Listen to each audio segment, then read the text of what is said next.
Good morning.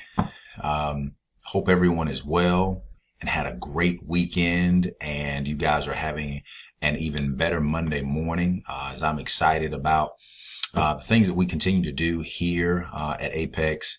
I just see the excitement of the kids in your classrooms, and the job that you're doing just certainly does not go unnoticed. I appreciate each and every one of you, and want you to know that from the bottom of my heart that I am so excited about the things that are going on here at Apex Elementary and the job that you do with our kids every day. So thank you very much for what you do.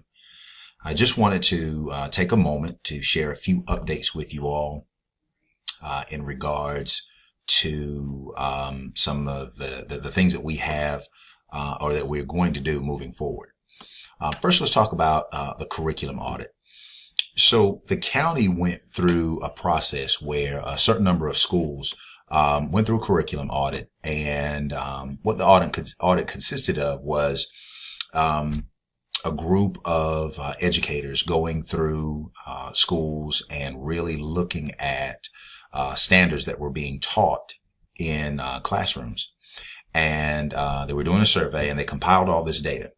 And from the data, it showed that you may be a teacher or teachers may have, they have this standard, but the activities and tasks that students were being asked to do were not in alignment with what the standard was asking them to do. It was much lower level. It wasn't creating the rigor that the standards are asking for. And so they did that survey within the county, shared all that data with principals and those particular schools. And so from that audit, we went through some activities on really how to plan more effectively and create more rigorous lessons. And so from that, what the plan is for Apex Elementary is we're going to set aside a planning day. The planning day will be in February. We don't have the date just yet, but we will have each grade level will have a full planning day in February. It'll be from 8 to 4 in the conference room. And the first portion of that planning day, Ms. Holland is going to really conduct a PD on unpacking a standard and really looking at what it's asking, the concept, the language acquisition, just, really taking that standard and breaking it down to really plan more effectively as a whole. And so the first hour and a half or so, from like 8 to 9:30, we'll be going through that planning phase with Ms. Holland. And then the remainder of the day, your team will have an opportunity to plan for the quarter. So we hope that the professional development and the opportunity to plan more will be very beneficial for you. I think that you will find the information that Ms. Holland is going to share very helpful, very insightful. I've been through the training myself, and it is wonderful. It's top notch, and so I hope you find value in it as well. But that is planned for February. And we don't have those days just yet, but it will be immediately after our M-Class window closes. And so it'll be early February, but we'll let you know well in advance what those dates are and what grade levels will be going on what particular days. So the next thing we want to talk about is our school is now on an MTSS school. We're cohort 3, and we took our MTSS team to our first meeting the other week. And so we will begin building, and it's multi-tiered systems of support, which is what MTSS stands for. And what it does is it really looks at core instruction and focuses on whether or not our core instruction is really strong enough or tight enough to serve 80%, or to make sure that 80% of the students in our class, 80% of the students in our school are meeting grade level benchmarks just through core instruction. And so it really it really has our team, which is the academic team. The MTASS team is within the academic committee team that we have. We're really going to be, looking at our school data and looking at assessment and things of that nature to really focus on how we can tighten core instruction so that we don't have as many students going through that tier 2 and tier 3 process, but really starting with ourselves and looking at how we can make changes within our instruction to make sure that we're meeting the needs of all students. And so we'll be doing more with that. This year we're just laying the foundation, and we will go into that full implementation next school year. But we will have some get-togethers with our MTSS coach and the MTSS team, really do some more work around our core beliefs, and some other things, to prepare for that. Our MTSS team is led by, Ms. Totten. She is the, MTSS, lead on that. We have, Ms. Whitstrand, Ms. Holland, Ms. Smith, Ms. Weber, our school psychologist, myself, of course, Ms. Wilson, and Ms. Murdy. That is your MTSS team. And so, as we move forward, any information or questions that you may have, you'll be able to ask any of, the team members for some direction. I want to talk a moment about PEPs. I think there is some, we'll clarify and make sure that, we all understand, who really gets a PEP. As we said last year, we have the paper copy of a tier 2 plan, but we also have you can put it in easy. And so how you would like to, put that PEP in place, is up to you. I'm not a stickler for it, being in the system or on paper. A tier 3 plan has to be in the easy system. Okay.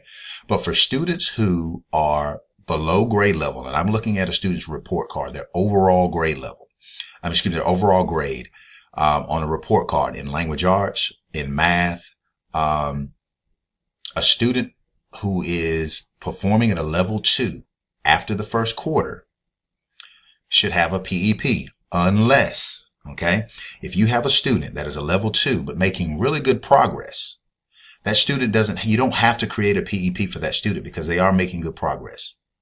A student who has an IEP and is meeting the goals of their IEP does not have to have a PEP in place. All right. You have, we can have some discussion around our ELL students who are level 2, but making, again, progress that may not have to have a PEP. It's those students who are a level 2 that are not making progress, or, are a level 2, and, may have an IEP or an ESL plan, and then not making progress. Okay. Again, the key word is not making progress. If you have a PEP, and you're a level 2 and not making progress, you have to, create a PEP. All right. Because you're going to have some grade levels that you have a laundry list of kids with a level 2. Well, all of those kids may not need a PEP, depending on the progress that they're making. Okay. The key word is a level 2 and not making good progress. Okay. They have to be making good progress. And, a student is required to look at a PEP, because when students come to the tier 3 team, and, we want to refer them for testing, the first question that's going to be asked is, let me see your PEP. Let me see the plan that you have in place. What interventions have, you been, implementing within your classroom, and what type of progress monitoring and what progress are they making? You have to have that data, to show what you've been doing. You have to show that you've had kid talk with your team. And so, I want to make sure that there's clarity around who gets a PEP.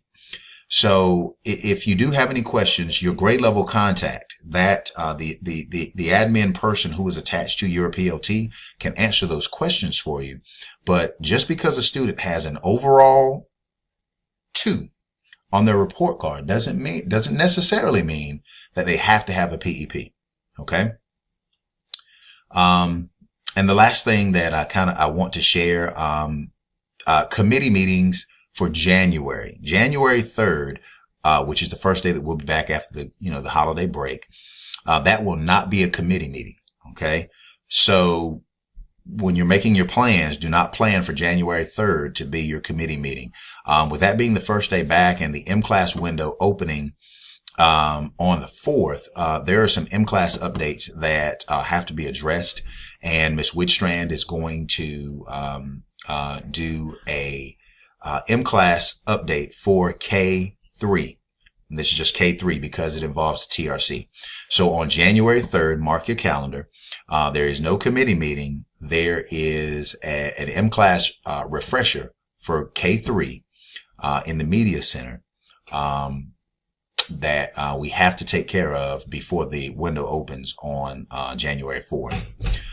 But also on January 4th, which is would normally be our PLTs, we will have a school-wide meeting in the Media Center. So January 4th will not be a PLT.